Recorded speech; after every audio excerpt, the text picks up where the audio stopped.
લોકો ખુશ થઈને જે ઘરમાં રહેવા ગયા છે ને એ ઘર મારું છે. શું વાત કરો છો? એ લોકો તમારા ઘરમાં છે? હા, આ મારી પાથરેલી જાળ છે અને એમાં આ લોકો ફસાઈ ગયા છે. એ લોકોને એવું લાગે છે કે ઇન્દુ એમનાથી દૂર, ઘણી દૂર છે, પણ એ લોકોને ખબર નથી કે ઇન્દુ એમનાથી નજીક, સાવ નજીક છે. આ તમે બહુ જ કામની વાત કરી. મેં તમને કહ્યું હતું ને કે તમે બહુ અધીરા છો. મેં તો મારું કામ કરી લીધું. હવે જેમ બને એમ જલ્દી તમે ઝવેરી પરિવારનું બધું જ તમારા નામે કરાવી લ્યો. અને હું સરગમ અને એના પરિવારને એટલા લાચાર બનાવી દઈશ ને કે જેની કોઈએ ક્યારેય કલ્પના નહીં કરી હોય.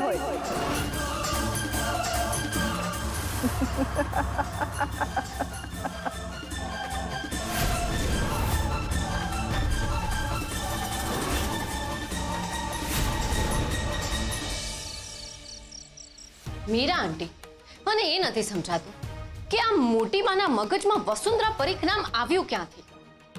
મને એમ થાય છે કે જો એકવાર ખબર પડી જાય ને કે આ વસુંધરા પરીખ કોણ છે તો ફટ દઈને એને મોટી બાની સામે લાવી દઈએ તો એ સાબિત થઈ જાય કે મોટી બા વસુંધરા પરીખ નથી.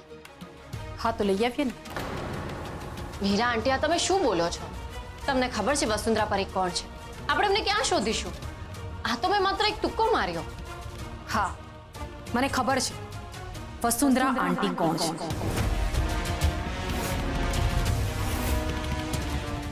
શું વાત કરો છો મીરા આંટી? હા, બરાબર કહી રહી છું.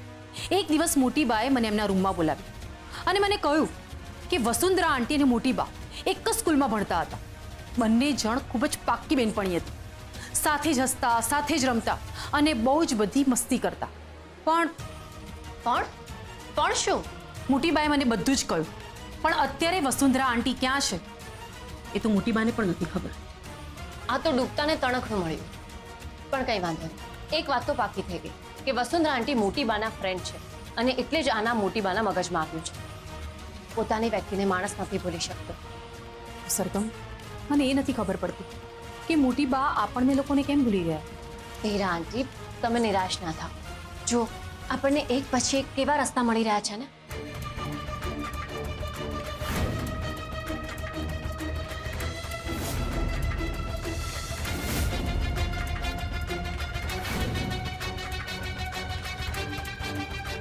મીરા આંટી, આનો અર્થ એ થયો ને કે જો આપણને વસુંધરા પરીખ મળી જાય તો આપણને આપણા મોટી બા પાછા મળી જાય.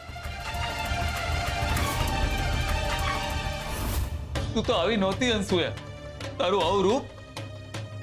માણસ આવો બને છે એની પાછળ એકલો નહીં, પણ એની પાછળ ઘણી બધી પરિસ્થિતિઓ જવાબદાર હોય છે. એને મળેલા અપમાન, એને મળેલા તિરસ્કાર અને એની સાથે થયેલો દગો અને એના માથે મૂકેલા ચપ્પલ. સાચો ને સમજુ માણસ જ્યારે વિકરાળ રૂપ ધારણ કરે છે ને ત્યારે સામેવાળો વ્યક્તિ કેમ ભૂલી જાય છે કે એ લોકો એની સાથે કેટલા અત્યાચારો કર્યા છે, શું શું દુઃખ આપ્યું છે. જે કર્યું છે મેં કર્યું છે અંસુયા. લજ્જા આના માટે જવાબદાર નથી તો પછી મારા કર્મોની સજા લજ્જા શું કામ ભોગવે? જવાબદાર તો અમે પણ નહોતા, છતાં પણ અમે ભોગવ્યું જ ને. અંસુયા, મેં લાખ ગુના કર્યા છે, તેના માટે હું ગુનેગાર છું. તારે મને જે સજા આપી હોય આપ, હું ખુશી ખુશી એનો સ્વીકાર કરી લઈશ. તારે મને મારવો હોય તો માર, મને મારી નાખ, અને બધું જ મંજૂર છે. પણ લજ્જા આની સાથે કોઈ લેવા દેવા નથી. પ્લીઝ મને કહી દે એ ક્યાં છે, તેની સાથે શું કર્યું છે, કહી દે મને.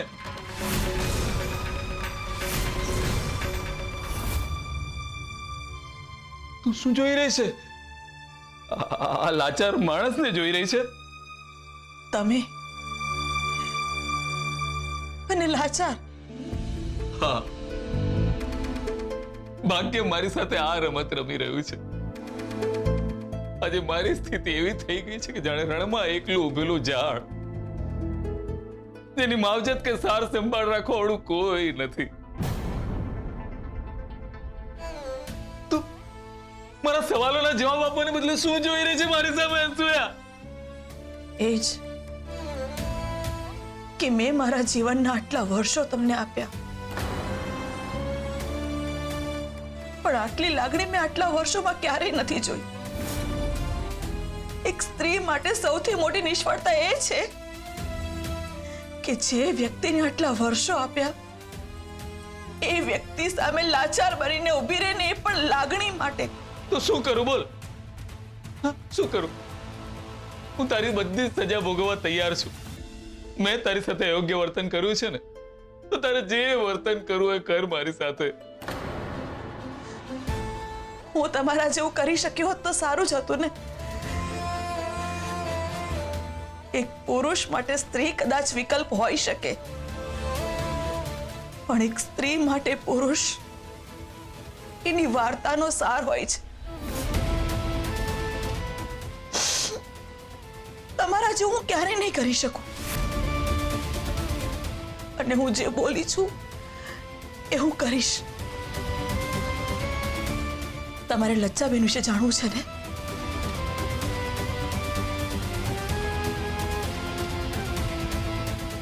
લો, જો આ જગ્યાએ છે લજ્જાબેન. Thank you Anasuya. પ્રેમ મેળવવા માટે માણસ ગમે એટલા હવાતિયા મારે, પણ એના ભાગ્યમાં હોય ને તો જ એને મળે છે.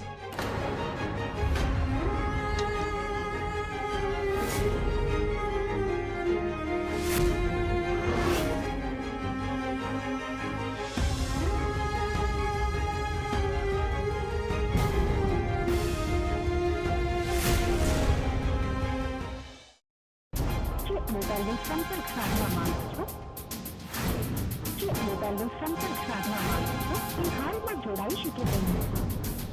મમ્મીનો ફોન કેમ નથી લાગી રહ્યો? મમ્મી કોઈ પ્રોબ્લેમમાં તો નહીં હોય ને? હા ભાઈ, અરે જે કામ આપ્યું છે સમયસર પૂરું કરવું પડશે ને. અરે નહીં કરો તો તકલીફ થઈ જશે. હા, થોડું ધ્યાન આપો. હા ઓકે. હા,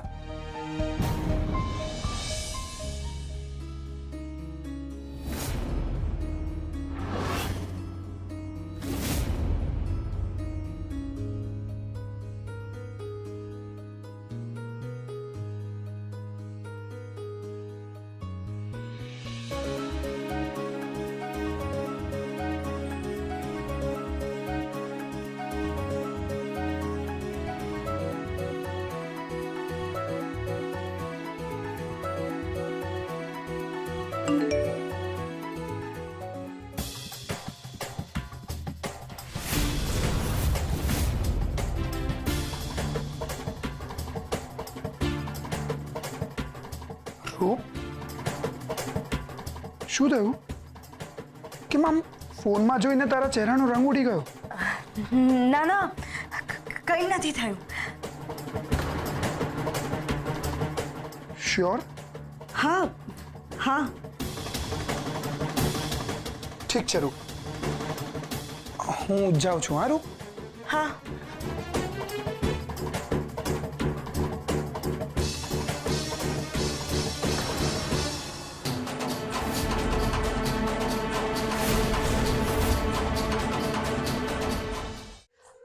હા, મારે તમારી પાસેથી થોડી માહિતી જોઈતી હતી. તમારી સ્કૂલમાં વસુંધરા પરીખ અને કુંદન ઝવેરી ભણતા હતા. તમે મને જણાવી શકો કે તમે કોઈ વસુંધરા પરીખને ઓળખો છો? તમે ભગવતીબેન વાત કરી રહ્યા છો? હું Meera, Kundan ઝવેરીની પુત્રવધુ.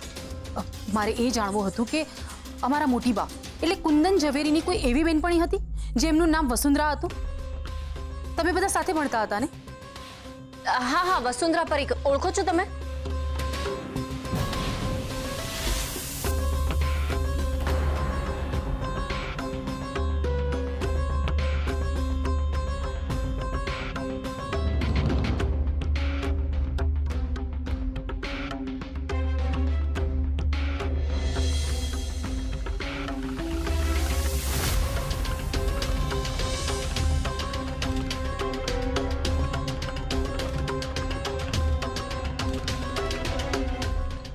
Okay, thank you so much.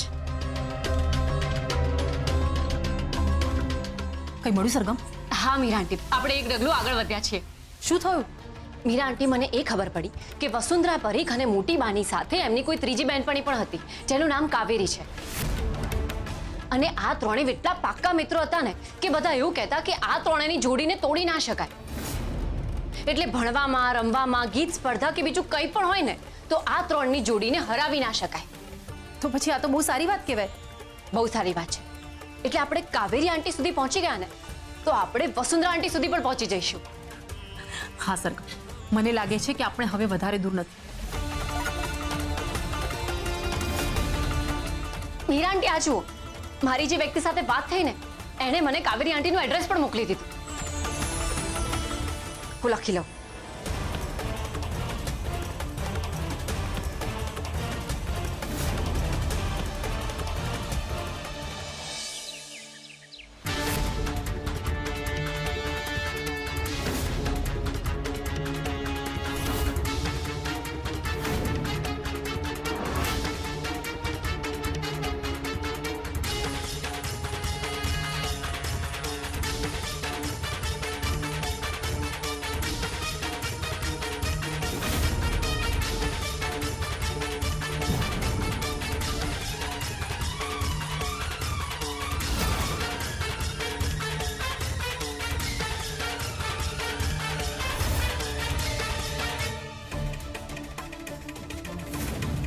રૂપ આમ ક્યાં જાય છે? હકીકતમાં છે શું? એના પર મેસેજ આવ્યો ત્યારબાદ રૂપના ચહેરાનો રંગ ઉતરી ગયો.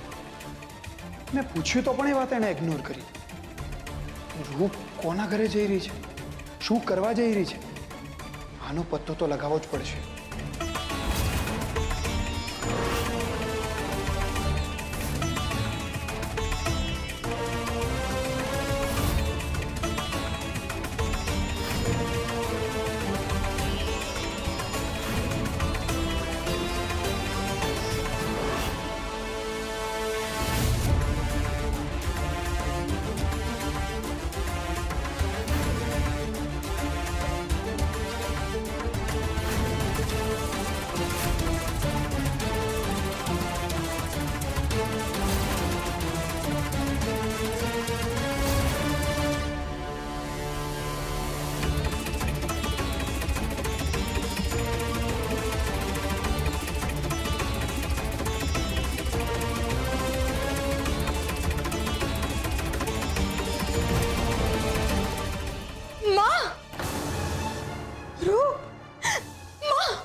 કેમ છે તું? તું ક્યાં હતી? તને શું થયું હતું? તું ક્યાં જતી રહી હતી માં? તને કોણે બચાવી? બોલ બોલ માં, બોલ. મેં બચાવી હતી.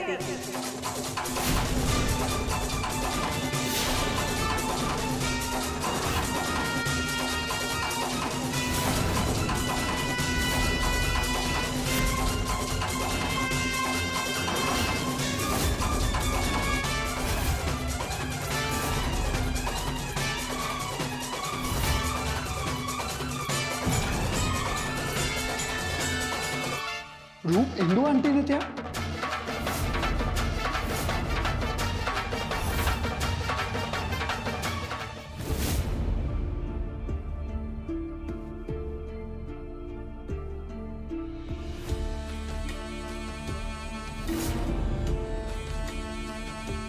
આ જ લોકેશન છે જે મને અંશુએ આપ્યું હતું.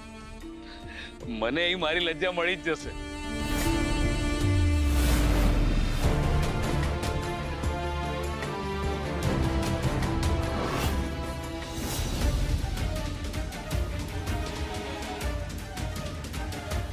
તમે? હા, હું. કેમ? તને આશ્ચર્ય થયું? તમે મારી માને બચાવી? ના બેટા, આમ જોવા જાવ તો હું કોણ? ભગવાને જ બચાવી એમ સમજ કે ખરા સમયે મને ત્યાં પહોંચાડી જ્યાં તારી મમ્મીનો જીવ જવાનો હતો. હા, શું બોલો છો તમે? હા, કારણ કે જો હું ના બચાવતી તો સરગમે તો તારી મમ્મીને મારી જ નાખી હોત ને. સરગમ દીદી? બેટા એક કામ કર, પહેલા તો તારી મમ્મીને અંદર મૂકી આવ, પછી હું તને હંધીએ વાત કરું છું ને. હા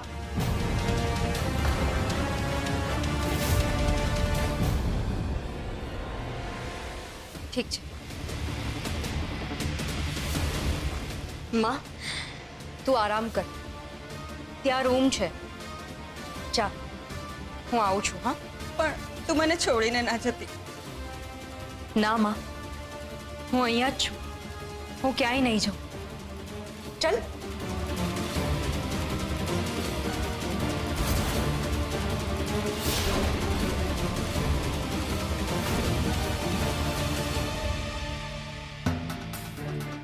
બોલો હવે, તમે શું કહેતા હતા? બેટા એ દિવસે, હા એ દિવસે સરગમ તારી મમ્મીને લઈને જતી હતી અને વરસાદ ઘણો હતો અને સરગમે તારી મમ્મીને પાણીમાં ધક્કો મારી દીધો. શું? હા, એ તો ભલું થજો ભગવાનનું કે મને મતી સુજાડી ને હું ખરા સમયે ત્યાંથી પસાર થઈ અને મેં તારી ડૂબતી માને બચાવી. નહીતર પાણી એટલું હતું કે પાણીમાં તારા મમ્મીની લાશ.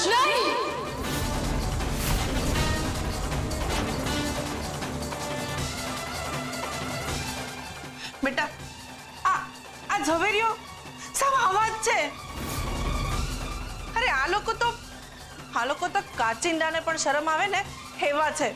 ખબર તો હતી મને, પણ આટલી નહીં કે સરગમ દીદી આવું કરી શકે. હકીકતમાં સૌથી વધારે સ્વાર્થી છે આ સરગમ. સરગમ દીદી, હા તમે સારું નથી કર્યું. તમે મને હાનિ પહોંચાડીને એ હું એકવાર ભૂલી પણ જાઉં, પણ તમે મારી માં સાથે જે કર્યું છે એ હું મારી જિંદગીના છેલ્લા શ્વાસ સુધી નહીં ભૂલી શકું. એ માત્ર ને માત્ર પોતાનો જ વિચારે છે, પછી ભલે ને કોઈ મરી જ કેમ ન જાય. અરે સ્વાર્થી તો આ દુનિયામાં મેં ઘણાય જોયા, પણ આ સરગમથી વધારે સ્વાર્થી કોઈ છે જ નહીં. પોતાના સ્વાર્થ માટે એ કોઈ પણ હદ ઊંધી જઈ શકે છે, કોઈનો જીવ પણ લઈ શકે છે, કોઈનો પણ.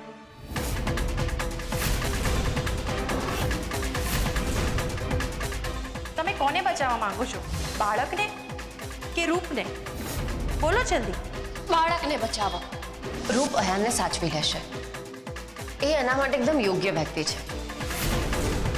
જો અયાન અને રૂપના લગ્ન થઈ જશે ને તો અયાનનું જીવન બની જશે. એ વાત મારાથી વધારે કોણ જાણી શકે? પણ જ્યારે પોતાની સ્વાર્થની આગના ધુમાડાના વાદળ પોતાના પર જ વરસશે ને ત્યારે જોવા જેવી થશે. ત્યારે સમજાશે કે દુઃખ કોને કહેવાય અને પોતાનું કોઈ દૂર થાય તો કેવું થાય. સારું થયું કે એમની પાસેથી મોટી બા દૂર થઈ ગયા. હવે એમને સમજાશે. બેટા હું તે જ વિચારું છું કે આ માણસ પ્રત્યે આટલો જ ગુસ્સો હોય તો પછી સામેથી વાર કેમ નથી કરતો? આમ પાછળથી. જે સામેથી વાર કરે એને પહોંચી વળાય, પણ તમે તો પાછળથી ઘા કર્યો છે, અને એ પણ સીધો દિલ પર. તમે મારા દિમાગને શૂન્ય બનાવી દીધું છે, અને શૂન્યતામાં જ્યારે વાવાઝોડું આવે ત્યારે સારાના ઘર અને અસ્તિત્વ નાબૂદ થઈ જાય છે. હવે તમે જે કર્યું છે એ જ હું કરીશ. પ્રેમનો બદલો પ્રેમથી, નફરતનો બદલો નફરતથી, અને દગાનો બદલો દગાથી.